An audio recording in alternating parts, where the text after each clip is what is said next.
মন্দির ট্যুরের পার্ট 2 নিয়ে আমি চলে এসেছি। পার্ট 1-এ গৌশালা দেখলাম। আর এই যে দুটো গরু আমাদের গোধূলি আর ধবলি, ধবলির ছেলে এটা চাঁদ বসে রয়েছে। আর এখানে হচ্ছে ফিল্টার হচ্ছে জলখাবার।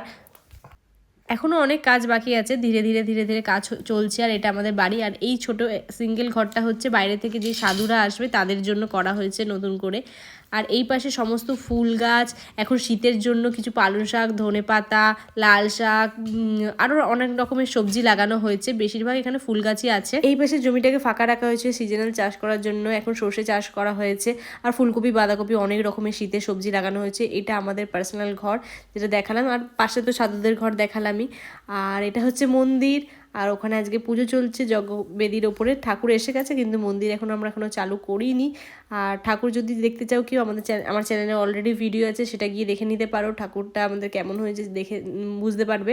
আর এই যে বাইরে একটা বানেশ্বর শিবের মন্দির করা হয়েছে, এখানে বসে সবাই পুজো দিতে পারবে, কারণ কি গর্ভগৃহতে সবাই ঢুকতে পারবে না, তাই জন্য। এই যে নন্দী মহারাজ এখানে আছে, এটা হচ্ছে বলিদানের জায়গা। আর এই যে যজ্ঞকুণ্ড বেদির ওপরে আজকে পুজো হচ্ছে। ভিডিওটা ভালো লাগলে একটা লাইক, চ্যানেলটাকে সাবস্ক্রাইব করে সঙ্গে থাকবেন। আরও যা যা এই মন্দিরের ভেতরে হবে আমি সেগুলো সমস্ত কিছু ভিডিওর মাধ্যমে আপডেট করব।